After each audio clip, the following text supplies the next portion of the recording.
the No Fake channel, checking in. On this episode of Dad's Gadgets, I have not one, but two dash cameras to review for you. And we're gonna do an unboxing. I am gonna show you daytime footage, nighttime footage, audio recordings from these dash cameras, go over all the specs and the pricing, all that good information to help you decide which is going to be the right dash camera for you. Now, if this is your first time to the channel, give this video a massive like and hit that subscribe button. On this Dad's Gadget series, I just review gadgets that come across my desk to hopefully help you decide if they are going to meet, or better yet, exceed your expectations when it comes to these purchases. Now, we all know when it comes to dash cameras, you better have one in your car. If you ever get into a traffic accident or a physical altercation with regards to road rage or even a traffic stop, you don't want it to be your word versus anyone else's. You want to have crystal clear 4K footage, and you want to have great audio to go with it. And that's why I think everyone who owns a vehicle should have a dash camera for that vehicle for their protection. Surfola Dashcam SD810. I'm sure I'm pronouncing the company name incorrectly.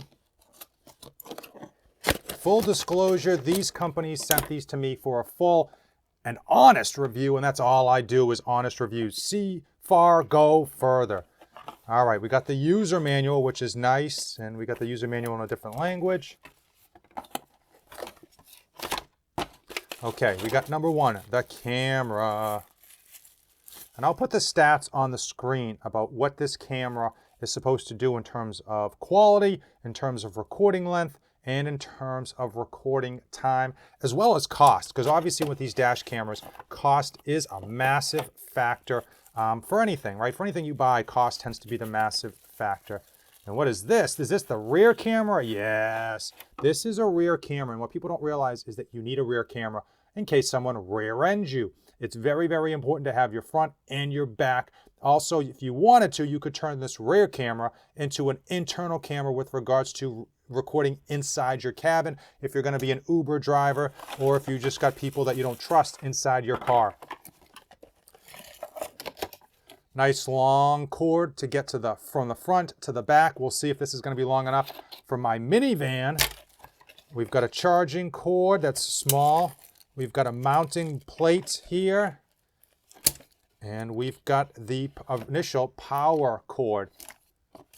And let's see what else. And we got some extra tape, double-sided tape.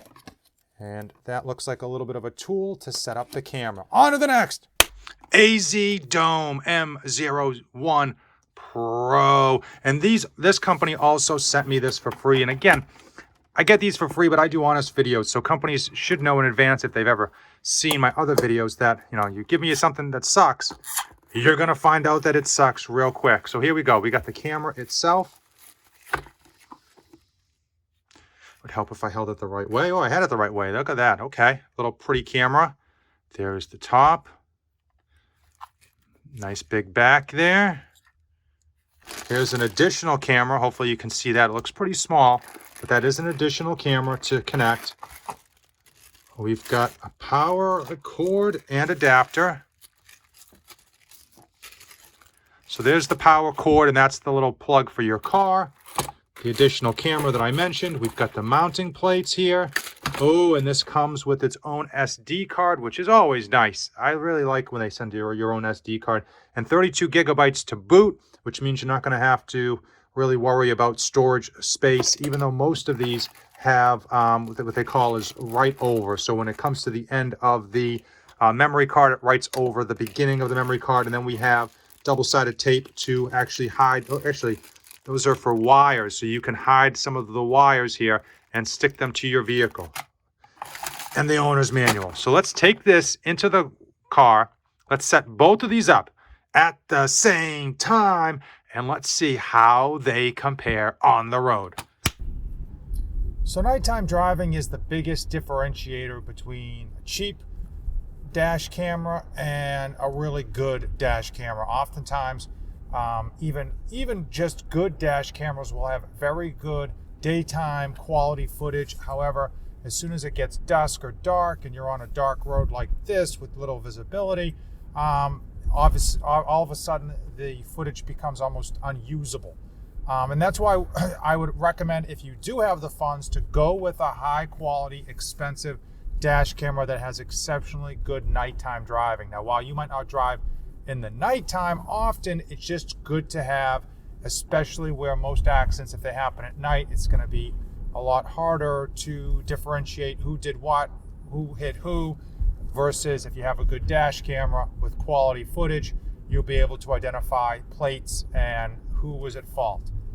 Just from looking at these on what they're showing now on their screens, the AZDome does tend to have worse footage, at least at current visibility, than the Surfola, however you pronounce that. I will say that does seem to make sense, because the Surfola is recording in 4K supposedly, and the AZDome is only going to be in HD. But obviously HD is still good quality footage, and hopefully in post-production, when you see these two lined up side by side, you'll be able to identify how they truly look versus, the back of these small screens that I'm kind of glancing at from time to time. Overall, these conditions are pretty horrible. It's night out. I've got my old car. The headlights aren't even that good. It's foggy. It's dusk. We are on a back road doing about 30 to 40 miles an hour. So things are moving pretty fast. Even when I put my headlights on, hopefully you can see how foggy it is and how the visibility is. So if you're thinking to yourself while you watch this that the footage doesn't look too bad, that it looks reasonable, it looks manageable, it looks that if there was an issue, it would be identifiable, then you want to go with that camera. And the reason being is this is really worst case scenario. I would imagine that any other type of driving would be better than what we have here.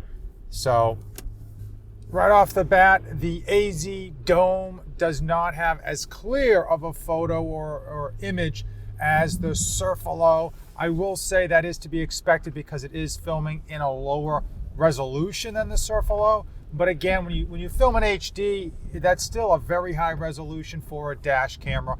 And again, you're not specifically making a movie here. You're just trying to get pertinent information, a person's image, license plate, car description, that kind of stuff, in order to protect yourself in case of an accident, stoppage, or road rage incident.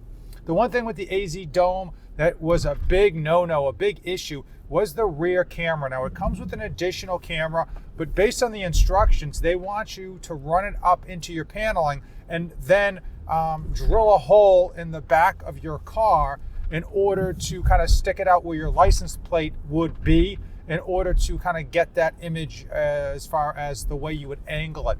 Most of the dual camera systems have a way to mount it to your rear windshield, allowing you not to have to drill any holes, and it just adheres to your windshield at an angle such that the camera is facing out. The Surfola secondary camera was able to reach all the way back on my minivan with room to spare as far as the cord goes. And again, it did allow me to simply stick it to the back of the windshield, Bob's your uncle, and I am able to get a rear view image of how it's performing, who's behind me, if I happen to get hit from the rear, or if I'm backing up. I don't know if I would necessarily use it as a backup camera. I don't think the image is large enough to be used as a backup camera, but it's certainly something that you could use for safety, protection, and in a case of a court incident. We have another rainy, muggy, ugly day here with overcast, so the lighting and the visibility is poor. So clearly, if you had a nice high visibility sunny day, the image quality should be better. But that's just, you kind of get the hand you're dealt. We got a bad day as far as weather, and we're going to go with it. But comparing these side to side should give you an idea of how they compare to their price points and their specs. Now, both of these have apps for your phone in order to get the footage off of the SD cards and onto your phone if you do want to grab the footage and don't want to actually have to dismount the whole camera and pull out the SD card and then upload it to your computer. So that does make it nice, it does make it convenient, and it is just one of those nice benefits that we're seeing more and more dash cameras come with, as far as just attaching it to an app that you can have on your phone for easy access. If you made it this far in the video, then you and I are officially best friends. Today's video is longer than I had expected, but it is finally time for Fate of the Union, where I give you my final thoughts on both of these dash cameras to help you decide which one is right for you. First and foremost, the AZDome M01 PRO comes in at $70.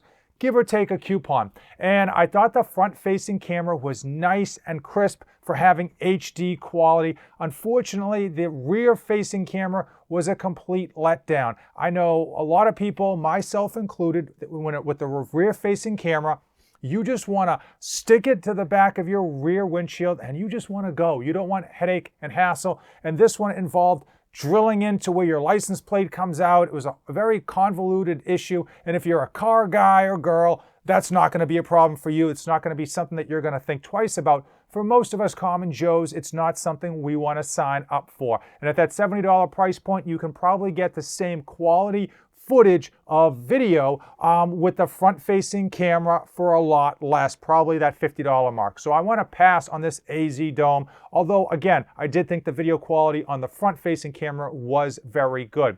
Now for the Surfola SD810, I'll tell you right away, I was absolutely impressed, not only with the front-facing quality, but the rear-facing quality and how easy it was to set up. It was really just plug and play. It has an application you can get on your phone if you want to pull information off of the dash cam without having to remove the SD card. Now it does come in at a heavier price tag at $110. Is that $110 a hefty price tag? The truth is, in 2022, that's not that bad, especially for a dual-facing camera with such high quality. And that's really what you want when you are driving. You want high quality. You want as good a video quality as you can afford. Frankly, you want to be covered front and back, which this one does. You want easy setup, which this one does. And you want to have good nighttime video quality as well, because when you drive at night, that is when accidents tend to happen, and it's when people tend to lie the most. So I think this one dots all the I's, crosses all the T's, and is absolutely one that I can recommend. If your price point is looking to be around $100, this one is going to be a great one for you. We covered a lot of ground in today's video. If you made it this far and have any questions, drop them in the comments below. I'll get them answered as quickly as I can. As usual, do me a favor, give the video a like, hit the red subscribe button, and don't save anything for the trip back.